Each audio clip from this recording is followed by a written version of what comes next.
Halo semuanya, selamat datang di Sebelum Pukul 3, di mana kita akan membahas berbagai hal terkait dunia metafisika, misteri yang ada di dunia, fenomena-fenomena gaib, serta fenomena supranatural yang ada di sekitar kita. Tanpa berlama-lama, mari kita mulai videonya.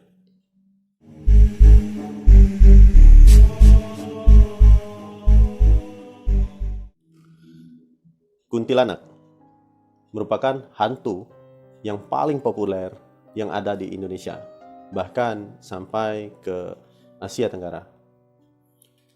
Tak ayal juga, kuntilanak memiliki banyak sebutan di berbagai negara di seluruh belahan dunia, termasuk juga negara-negara yang ada di Eropa. Di video sebelumnya, saat itu saya membahas bersama Sarinah, yang merupakan kuntilanak. Sarinah menceritakan tentang siapa dirinya. Namun, di video tersebut, saya belum benar-benar menjelaskan asal-usul Sarinah bisa sampai ke tempat ini. Sebelumnya, kuntilanak mendapat nama dengan sebutan Pontianak, yang berarti kepanjangan dari perempuan yang mati beranak. Dan di dalam kandungan perempuan itu, saat dia meregang nyawa atau saat dia mati, bayi yang di dalam kandungan juga ikut meninggal. Lama-kelamaan, Pontianak berubah menjadi kuntilanak. Dan setiap sosok perempuan berbaju putih, berambut panjang, dan biasanya membawa gendongan seperti membawa bayi ya, dikait-kaitkan dengan nama kuntilanak. Berikutnya kita akan bercerita tentang asal-usul kuntilanak Sarinah. Sarinah sendiri merupakan bangsa jin yang sudah lama menempati sebuah tempat yang saat ini menjadi salah satu bangunan megah di kota kami, di Batu Raja. Dahulu kala, Sarinah ini sering sekali mengganggu orang-orang lewat di sekitar situ, terutama pengendara motor atau saat itu banyak yang menggunakan becak. Selain itu, pernah dulu di tempat itu terdapat sebuah tempat hiburan malam ya, tempat hiburan malam yang biasa beroperasi mulai dari sore hari selepas maghrib hingga sampai dengan dini hari saat itu. Saya tidak bisa menyebutkan namanya. Nah, Sarinah ini sangat suka mengganggu pria-pria, terutama pria muda yang melintas di sekitar situ.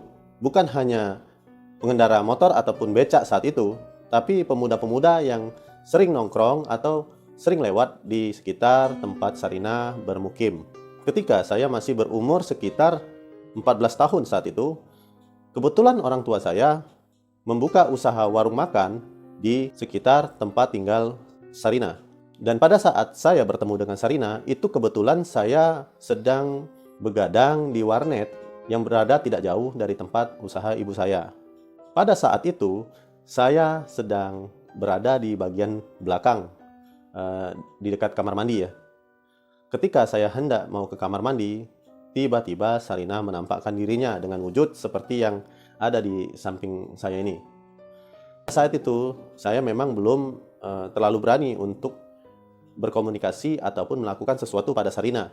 Tetapi Sarinah sendiri saat itu hanya sekedar menakut-nakuti, bahkan ia sempat memberikan sebuah kode kepada saya, dan baru saya pahami saat saya sudah menginjak umur sekitar 20-an. Karena memang waktu umur 20-an ke atas, saya memang sering sekali singgah ke daerah itu untuk sekedar menjalankan hobi saya, yaitu memancing. Nah, awalnya saya ketemu Sarinah, itu saya lupa dengan sosok ini. Tapi Sarinah sendiri itu ingat kepada saya, meskipun sudah tahunan ya. Dan dia meminta tolong kepada saya. Dia bilang saat itu, waktu saya pertama kali bertemu dengan Sarinah, dia tidak benar-benar berniat untuk menakuti. Bahkan dia ingin meminta tolong kepada saya. Sebetulnya begini, anak indigo atau gifters seperti yang saya sebut pada video saya, merupakan jembatan bagi para makhluk halus untuk berkomunikasi dengan dunia kita. Meliputi berbagai informasi yang akan mereka sampaikan, mulai dari informasi yang baik sampai informasi yang menyesatkan. Namun selama saya hidup dan sesuai dengan pengalaman saya, hampir menurut persentase ya, hampir 92% informasi yang diberikan oleh makhluk halus kepada anak indigo atau gifters adalah informasi yang sifatnya menyesatkan atau merugikan anak indigo tersebut. Dan itu bisa kalian tonton di video saya tentang asal-usul anak indigo. Mengapa bangsa jin sangat senang menggoda atau mendekati anak indigo. Kembali lagi ke cerita Sarina, beberapa bulan yang lalu ada teman kita yang diganggu oleh Sarina.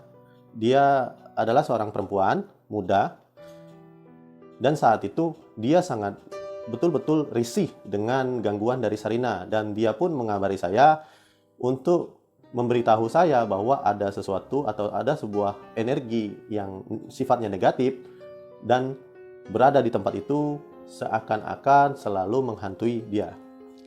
Lalu pada kesempatan lain, akhirnya saya bersama teman saya nih, kami 2 orang datang ke lokasi tersebut dan kita bertemu dengan teman saya yang perempuan tadi. Kemudian kita langsung menuju lokasi titik di mana si Sarina ini sering muncul. Si Sarina biasanya sering muncul di cermin-cermin besar. Pas si Sarina kebetulan energinya tersisa di sebuah cermin ya, tepatnya di toilet. Kami berdua bersama teman saya yang saya ajak tadi itu memasang sebuah perangkap untuk menangkap Sarina. Ternyata pucuk dicinta ulam tiba, Sarina termakan dengan perangkap kami. Dia pun keluar dan dengan sigap kami memergoki Sarina. Saat itu kami tidak apa-apakan Sarina karena saya tahu dia pun kenal saya dan sempat beberapa kali berkomunikasi saat saya bilang tadi saya mancing tadi di sungai ya. Kemudian Sarina begitu sudah kami perangkap, kami kurung di dalam botol. Saat itu kami menggunakan botol ya, seperti yang sudah-sudah. Saya selalu menggunakan botol berjenis botol kaca. Nanti silakan kalian komen apa sih fungsinya botol kaca. Kemudian Sarina saya bawa ke tempat kerja saya. Kebetulan di sana banyak teman-teman yang bisa memberikan masukan kepada Sarina untuk menjadi lebih baik ke depannya. Karena yang saya tahu, biasanya jin-jin yang seperti ini, yang sering menampakkan diri dan dia sendirian, itu merupakan bangsa jin yang butuh teman, karena dia merasa kesepian, seperti itu. Dan alhamdulillah, beberapa bulan kemudian, dari wujud yang awalnya seperti yang ada di samping saya ini, Sarina perlahan-lahan mengubah penampilannya menjadi lebih baik dan menjadi seorang wanita yang cantik. Meskipun dia tetap mempertahankan rambut panjangnya dan kukunya ini. Selanjutnya, jika kalian masih penasaran dengan cerita Sarina dan kesehariannya Sarina di sini, silakan kalian komen di bawah, oke? Begitu komen sudah banyak, saya akan membuat video lanjutan tentang Sarina. Perwujudan kuntilanak. Ada 2 kategori yang biasanya sering ditampilkan oleh kuntilanak sebagai visualisasi mereka. Pertama, secara visual, kuntilanak biasanya terlihat seperti kain putih atau kain merah yang berterbangan di udara. Dan kedua, kuntilanak seperti jin-jin lainnya, dia berbentuk seperti siluet atau asap ya, asap putih ataupun asap hitam yang bergerak dengan cepat. Dan ketiga, itu yang biasanya sering terjadi di hutan-hutan atau di tempat-tempat kosong. Jadi dia bergerak seperti tumpukan rambut yang hitam, gitu. Jadi bergerak sas gitu. Nah itu biasanya kuntilanak seperti itu. Dan juga ada visualisasi kuntilanak yang berbentuk menyerupai hewan. Nah biasanya hewan-hewan ini sering kalian temui di manapun ya. Dan bahkan ada yang sering mendengar, dan juga dulu ada pepatah yang mengatakan jika burung ini berbunyi di malam hari itu pertandanya tidak baik. Pertama, burung kedasi. Seperti ini burungnya. Dan seperti ini suaranya.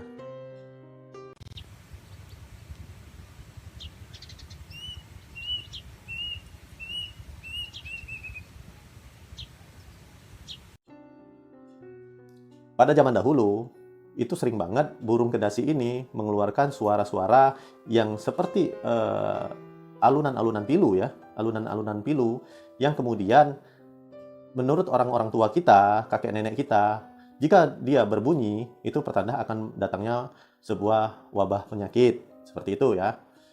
Dan kedua, burung perkutut, burungnya seperti ini. dan bunyinya seperti ini.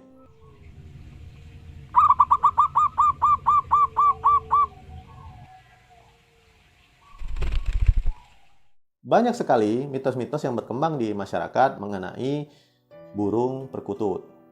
Salah satunya, jangan menangkap burung perkutut pada malam hari. Dan yang kedua, jangan biarkan burung perkutut berbunyi pada malam hari ataupun pada dini hari, karena itu pertanda tidak baik menurut sebagian orang ya, sebagian kepercayaan atau adat istiadat seperti itu. Dan yang ketiga, burung gagak. Burung gagak ini adalah burung yang paling jarang ada di Indonesia ya. Bukan paling jarang, tapi paling jarang kelihatan ataupun paling jarang bersuara. Ada burung gagak yang berbunyi, itu tandanya akan datang mara bahaya dan bencana di sekitar situ. Saya tidak tahu mitosnya dari mana, nanti kita akan bahas lebih lanjut tentang burung gagak. Jika kalian setuju, oke? Nah, yang keempat, itu dia berwujud seperti ayam. Ayam yang keliaran di hutan atau ayam yang berkeliaran di tempat-tempat sepi pada malam hari, yang biasanya ya, kita tahu biasanya ayam itu buta pada senja ya, buta senja. Jadi matanya tidak akan melihat pada malam hari. Tapi yang ini ayam yang perwujudan kuntilanak, biasanya dia santai, dia tetap mencakar-cakar untuk sekedar mencari makan seperti itu. Begitu kita bawa dan biasanya ayam ini ya, ayam yang merupakan perwujudan makhluk halus, itu menurut banget sama orang yang mau menangkapnya. Dia nggak punya perlawanan berarti ya. Dan begitu dibawa ke rumah, biasanya terjadi sesuatu yang tidak menyenangkan. Itu banyak sekali cerita-cerita seperti itu, apalagi di daerah kami itu banyak sekali. Pernah disebut dengan langlang buana ya. Tapi bukan perwujudan kuntilanak, tapi ada lagi siluman yang biasanya menyerupai ayam, kayak gitu. Tapi kuntilanak pun memang suka menyerupai ayam. Saya pernah menjelaskan di video sebelumnya tentang suara kuntilanak. Suaranya seperti angsa ya, atau bebek seperti itu, seperti itu. Terus juga dia bersuara seperti apa ya, orang nyapu ya. Nah, ada tambahan lagi. Para kuntilanak juga bersuara seperti 4 hewan tadi. Dan suaranya sering pada malam hari, di waktu-waktu yang saat itu kita betul-betul sedang mengantuk, seperti itu. Selanjutnya kita mengidentifikasi gambar ya, gambar Sarina. Seperti yang kalian ketahui, Sarina memiliki rambut yang panjang, 2 meter lebih, juga membawa sesuatu seperti bayi. Nah, biasanya yang dibawa inilah yang sering bersuara seperti ayam, seperti burung-burung tadi, terus bersuara seperti bayi atau bersuara seperti perempuan menangis. Bukan si Sarinanya, tapi energi yang dibawanya ini. Kalau kemarin itu saya menyebutnya buah awet muda namanya ya, kayak gitu. Dan bisa kalian lihat, antara tangan dan pakaian Sarina itu menyatu. Menyatu kan? Dia tidak seperti memakai pakaian, tapi itu memang bagian dari tubuhnya Sarina. Dan mata Sarina tidak benar-benar berwarna merah atau berwarna putih atau berwarna hitam.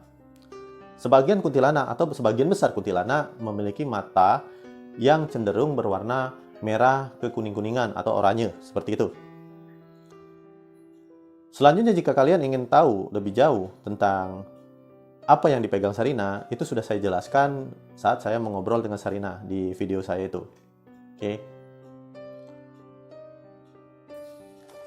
Oke, sekian dulu pembahasan tentang kuntilanak, terutama tentang kuntilanak Sarina ya. Jika kalian setuju, maka kita akan memberikan bahasan lain tentang kuntilanak Sarina dan kita akan menambahkan lagi informasi-informasi yang kita dapat dari Sarina. Dan nanti saya akan mendatangkan lagi si Sarina yang saat ini kebetulan sedang main lah ya. Semoga kalian suka bahasan kita. Jika kalian memang suka sama bahasan kita, silakan kalian tekan tombol like. Tapi buat kalian yang tidak menyukai dan tidak nyaman dengan bahasan kita, silakan kalian tekan tombol dislike. Tidak apa-apa. Dan jangan lupa komen. Juga kalian yang baru datang, silakan subscribe. Semoga apa yang saya berikan kepada kalian bermanfaat, dan inilah sebelum pukul 3.